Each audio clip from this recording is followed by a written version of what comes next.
گائیں گے ہم ہمیشہ توحید کے ترانے، آتے نہیں ہیں ہم کو قصے نئے پرانے۔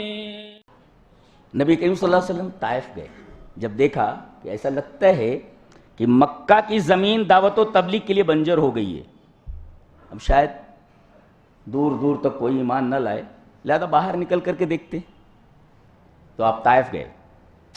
طائف سے جو لوٹ کر مکہ میں داخل ہونا چاہتے تھے، مکہ والوں نے صاف کہہ دیا گھسنا نہیں، جان سے مار دیں گے۔ گئے تھے مکہ سے نکل کر، داخل نہیں ہونا۔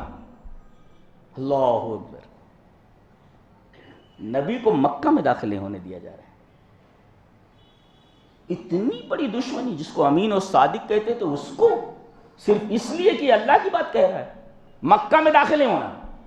نبی کریم صلی اللہ علیہ وسلم نے خبر بھیجی مطعم ابن عدی کے پاس، یہ کافر آدمی ہے مطعم ابن عدی، اس نے اپنے بیٹوں کو بھیجا، تقریباً اس کے 10 یا 12 بیٹے تھے، تلواریں لے کر کے بھیجا، کہ تلواروں کے سائے میں محمد کو مکہ میں لاؤ، اور کہا کہ اگر کسی نے محمد کی طرف آنکھ اٹھا کر دیکھو اس کی آنکھ نکال لیں گے۔ نبی کریم صلی اللہ علیہ وسلم ان کے بیٹوں کے ساتھ مکہ میں تشریف لائے، لیکن احسان برابر یاد رکھا۔ آپ آئیے وہ حدیث پڑھ لیتے۔ وعن محمد ابن جبیر ابن مطعم عن ابیہ ان النبی صلی اللہ علیہ وسلم قال لأسارى بدر لو كان مطعم ابن عدی حیا ثم کلمنی فی هؤلاء النتنہ لأطلقتهم له، رواہ ابو داؤد فی کتاب الجہاد۔ حضرت امام ابو داؤد رحمہ اللہ اس حدیث کو کتاب الجہاد کے اندر لائیں، پوری حدیث پڑھ دی گئی۔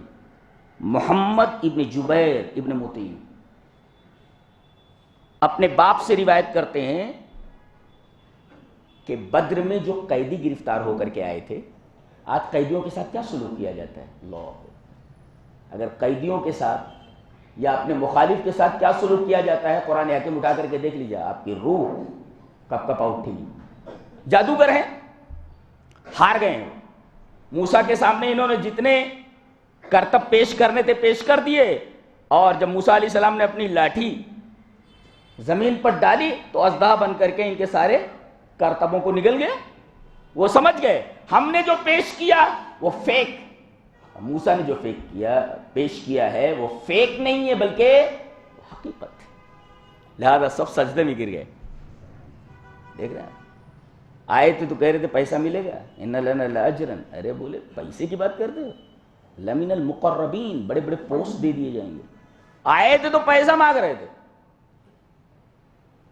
اور انہیں بڑے بڑے پوسٹ پیش کیے گئے، لیکن جب توحید کو انہوں نے قبول کر لیا تو کہا یہ جا رہا ہے کہ تمہارے اعضاء کو خلاف سے کاٹ دیا جائے گا، داہنا ہاتھ بایاں پیر، بایاں ہاتھ داہنا پیر کاٹ دیا جائے گا، اور تمہیں کھجور کے درختوں پر لٹکا دیا جائے گا، سولی دے جائے گا، اس طرح تڑپ تڑپ کر مر جاؤ گے۔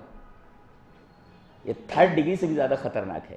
یہ دیکھ رہے ہیں کہ ہمارا انجام کیا ہونے والا ہے۔ اللہ، انہوں نے کہا جو کرنا کر لے، لا ظہیر وی ڈونٹ کیئر۔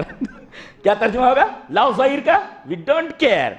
اللہ اکبر، ایمان دیکھ رہے ہیں آپ، لا ظہیر کا ترجمہ دیکھ رہے ہیں انگریزی میں، لا ظہیر کا مطلب وی ڈونٹ کیئر، تو اس کو جو کرنا کر لے، جو کرنا ہے کر لے۔ اور پھر دعا کر رہے ہیں رب تعالی ہمارے سامنے بہت بڑی آزمائش درپیش ہے، اور یہاں صبر سے کام نہیں چلتا۔ شیخ نے بھی صبر کے اوپر گفتگو کی ہے، انہوں نے صبر نہیں مانگا، ارے بھئی اب ان کو ٹارچر کیا جانے والا ہے، دائنا ہاتھ کاٹ دیں گے، بایاں پیر کاٹ دیں گے، بایاں ہاتھ کاٹ دیں گے، داہنا پیر کاٹ دیں گے، اور اس کے بعد ان کو سولی کے اوپر لٹکا دیا جانا ہے کھجور کے درخت پر۔ دیکھ رہے ہیں ہمارے ساتھ کیا انجام ہونے والا ہے، سامنے موت کھڑی ہے، موت رقص کر رہی ہے۔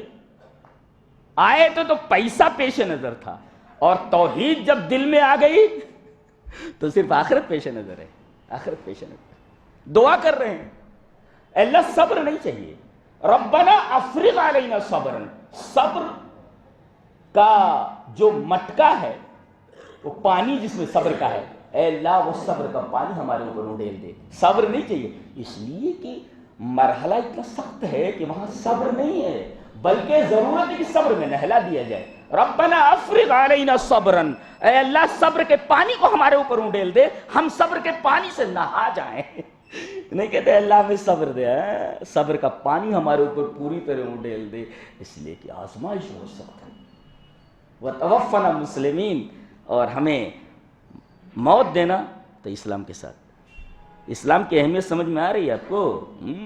قیامت میں سمجھ میں آئے گی، قیامت میں سمجھ میں آئے گی۔ فری میں آپ کو مل گیا ہے ان کی قدر۔ اگر اسلام کی قدر جاننی ہو تو ان سے پوچھ لو، جادوگروں سے، اسلام کی قیمت کیا ہے۔ جان چلی جائے مگر اسلام ہاتھ سے نہ جائے۔ کہہ رہے ہیں وتوفنا مسلمین، مرنا ہے تو اسلام کے اوپر مرنا ہے۔ یہ قرآن حکیم کی آیت ہے، نیسیسری ہے۔ اسلام کی قیمت سمجھ میں آئی؟ جو فری میں آپ کو مل گئی ہے، حفاظت کرو، حفاظت کرو۔ کچھ لوگوں نے اس کے لیے اپنی جان دے دی ہے، اس کے لیے دعا کی ہے کہ اللہ مارنا تو اسی کے اوپر مارنا۔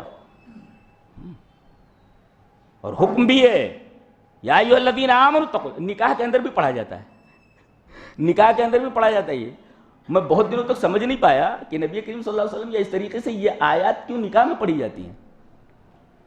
میں مسئلہ خوشی کا ہے اور ذکر کیا جا رہا ہے موت کا۔ کیا کہا جا رہا ہے؟ یا ایھا الذین آمنوا اتقوا اللہ حق تقاتہ ولا تموتن الا وانتم مسلمون۔ ارے خوشی کا موقع ہے، موت کی بات ہو رہی ہے، مرنا تو اسلام پر مرنا، موقع خوشی کا ہے، ذکر موت کا ہو رہا ہے۔ اس وجہ سے کہ یہ زندگی اصل نہیں ہے، یہ خوشی عارضی خوشی ہے۔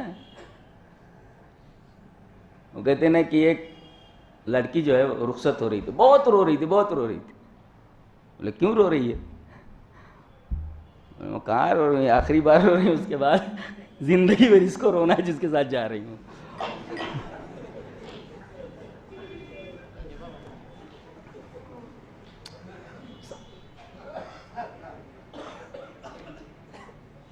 تو خوشی کے موقع پر موت کا تذکرہ، کہتے نہیں ایک ہی بیٹا ایک ہی بیٹی ہے، سارے ارمان نکال لو۔ ارے اس ارمان نکالنے کے چکر میں قرآن و سنت کے کتنے تقاضے پامال ہوتے ہیں، اس کی فکر نہیں کرتا آدمی۔ بڑی سنگ دلی سے رب کے قوانین کو، رسول کی سنتوں کو رونقتا ہوا آگے بڑھ جاتا ہے۔ خبردار خبردار، خوشی کا موقع ہے، کنٹرول کے باہر نہیں ہونا۔ اسلام تمہیں کنٹرول میں رکھنا چاہتا ہے۔